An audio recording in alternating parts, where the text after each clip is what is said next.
Welcome to the Salmon Runs YouTube. Enjoy the video. In this video, I will explain how to use Mailchimp for newsletters.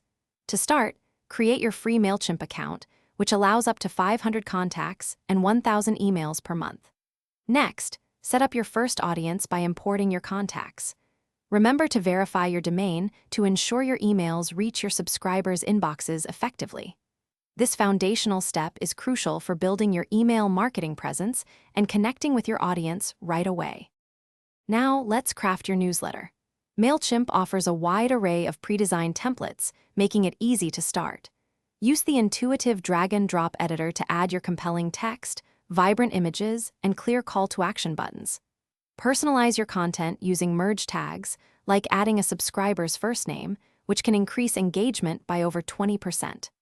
A well-designed campaign captures attention and encourages interaction with your brand. Effective audience management is key. Easily import your existing contacts into your Mailchimp audience, ensuring your list is up to date.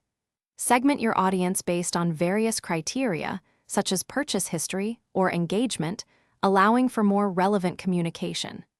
Utilize tags to further organize contacts, enabling you to send highly targeted messages. A well-segmented audience can lead to significantly higher open rates and click-through rates for your campaigns. Finally, it's time to send and track your success. Schedule your newsletter to go out at the best time for your audience, which can boost open rates by up to 25%. Consider running a /B tests on elements like subject lines or content to discover what resonates most.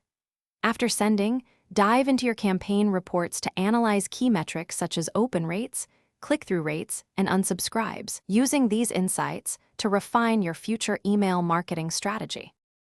Thanks for watching. Consider subscribing if we helped you.